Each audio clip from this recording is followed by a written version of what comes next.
Hi and welcome to Real Reviews. My name's Martin Carr and today we're going to be talking to Nima Fakara, composer for the Netflix Bad Robot co-production Lou, which is out on September 23rd. Let's get to it.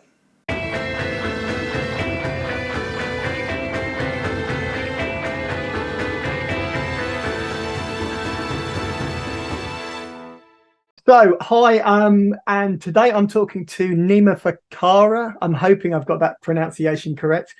About Netflix new film, Lou, which is out on September 23rd. How did you first get involved with this project? Well, I was fortunate enough to be able to kind of get on this project pretty late.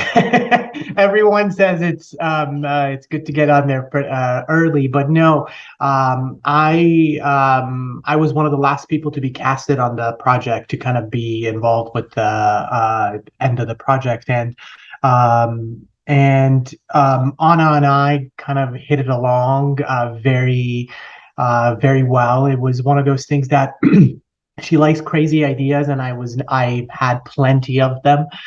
So it was one of those things that we just hit it off, and it just we started writing pretty quickly, and things just it was a pretty quick process actually. I was on it for about 2.5 months, not too long at all. So it just Not all too long, no. You're obviously referring to Anna Forrester, the director there. Yeah.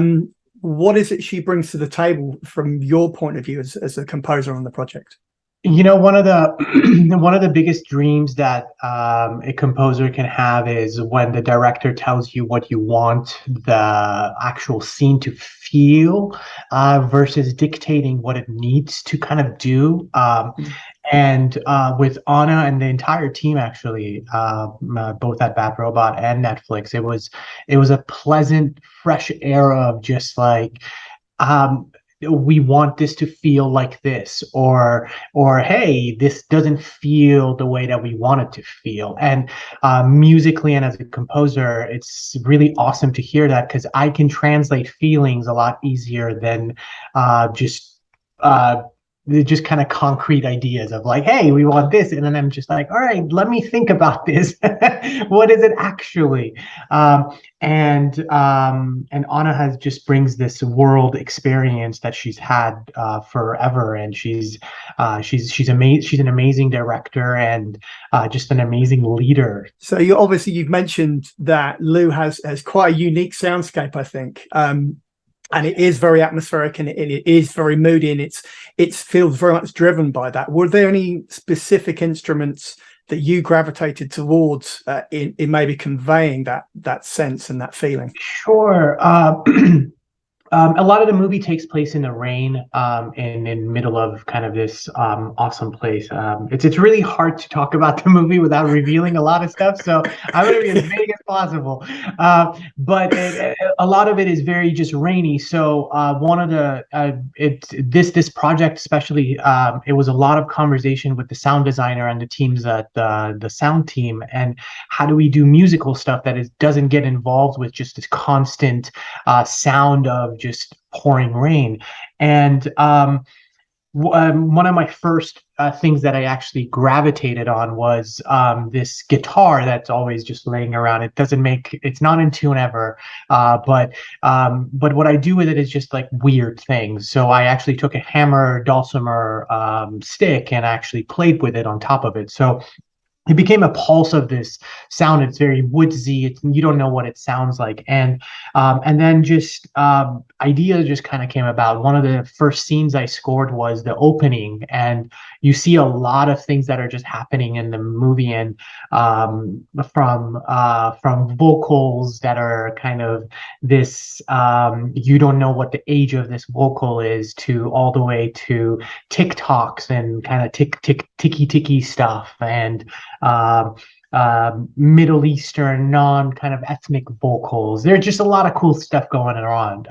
Bowed guitars are in there, but it's all just kind of, I guess it's a playground, and the playground was very wide open with this one.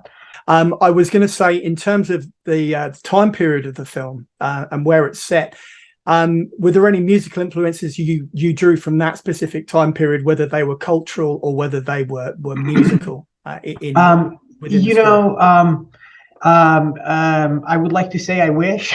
No, no, no, no, not at all. No, Yeah. musically, I didn't want to do anything with it because we are in kind of the 80s world. One of the things I wanted to do was actually I wanted to turn it into more of a technical issue than anything else. So everything was recorded on cassettes. So the whole score was recorded on cassettes before it came back to Pro Tools. So that was one of the biggest kind of challenges that I guess my crazy mind took us to kind of be able to do that. We had to get cassettes, blank cassettes. How do you do that? All of that kind of stuff was very exciting, and that was my kind of ode to the I guess the time period. As far as kind of the world that Lou lives in, there are hints at that world, if you will. There are a little Easter egg is there's a little bit of me singing in it as well. So me doing a little bit of kind of just my old classical Persian singing. So it's a little Easter egg for people to kind of find where it is. So in terms of musical composition, do you think it's more it's more composition is more about discovering the music, or as opposed to going in there with an intention of an idea? I was trying to think about it. Do you know what I mean? I understand that. For me, it's, you know, I grew up playing Persian classical music. I've always grew up in the world of improvisers, and I'm an improviser myself. Everything to me is just improvise until it's right. Like it's like when Philip Glass says, "Where's music come from?" It's like this river that you just gotta listen to it. You know, it's that kind of same concept for me. I'm an improviser, so where this music kind of came was just like, does this feel right? There was a lot of does this feel right in this one, and a lot of wrongs that were just immediately wrong. It was one of those kind of eye-opening experiences of like, hey, your experiences of like not understanding what's right and what's wrong in a movie are coming in a lot earlier on version 2 versus version 12. You know what I mean? So, but this one was one of those pleasurable experiences of understanding that everybody's on the same page and we're just going with this flow of beautiful kind of just creative just flow. And it was amazing because I was in my farmhouse here in Connecticut, though we had the same exact weather during the time I was writing. It was just incredible. So I was just writing for like basically 2 months, and that's what came out. So I was going to say that for me, the main theme in the film is about fractured relationships. I think that doesn't pretty much give anything away from it. No, for sure. How did you approach that in terms of, obviously your technique is it seems to be found in terms of found music and instrumentation, where you're, as you say, you're constantly improvising, and Sure. the relationships in this film, they stumble on each other, and it is quite a fractured environment. So how did maybe that come through? Yeah, everything is broken in this music. The unconventionality of it everything becomes broken. I like to call myself basically a studious person that doesn't care about studies at all. I've been lucky enough to be able to kind of be part of musical academies and understand Western music and orchestration and all that kind of stuff. But I rather be breaking the rules and doing things. So it's for me, it's one of those things is always just how quickly can I break these rules and how do I get away with them? So with this one, it was this kind of the same concept is the vocalist that I brought on. For me, it's always kind of just casting the right musician and kind of the right players. And the vocalists had to be exactly correct, or it would just get broken. It had to be three players. It had to be right. Their tonality had to be correct, because there's a lot of I did play with a lot of quarter tones in this, so there's a lot of these wavy kind of stuff. So it had to be, the players had to be right. We recorded a trio of strings, not your traditional string quartet at all, or string trio. It was just all lowered players. So everyone was just basically, just imagine a string trio, just lowered. And then same thing with a bigger ensemble, we did odd numbers that just didn't make sense. And everything was just about to be broken, but it wasn't. And it just kind of worked. Even in the penultimate scene of the film, it's we went, again, I'm not trying to get away anything. No. It's instead of going the opposite of just, hey, go big and just kind of throw yourself in there, we just go the opposite, and it's just a bowed guitar doing a very beautiful melody on top of this really emotional scene.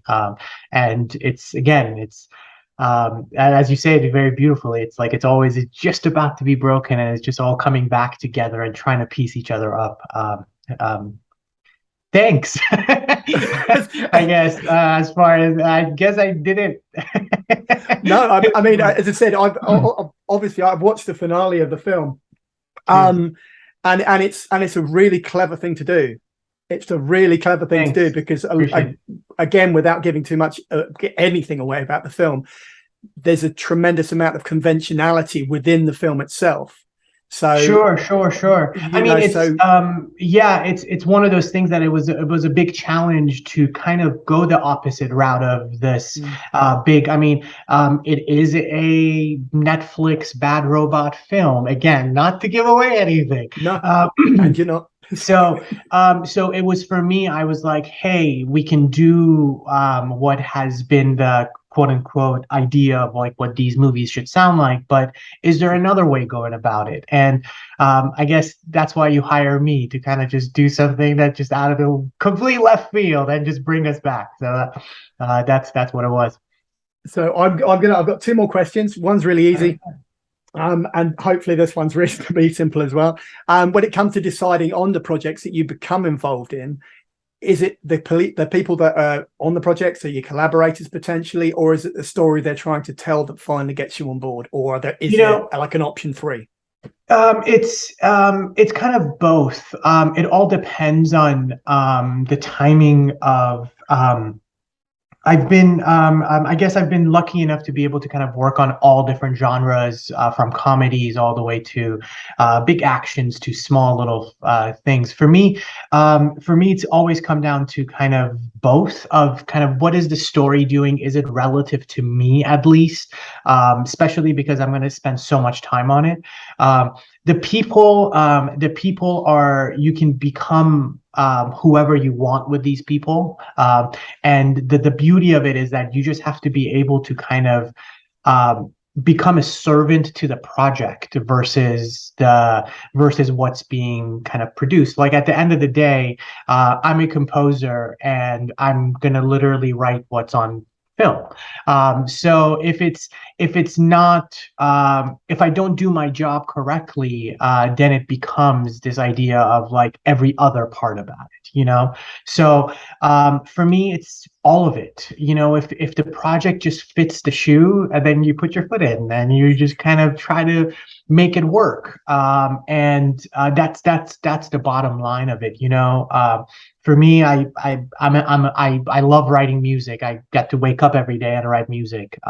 So I can't ask for anything else, Thank you so much, Nima. This has been an absolute pleasure. My pleasure, man. Click my button now and wish you a good day.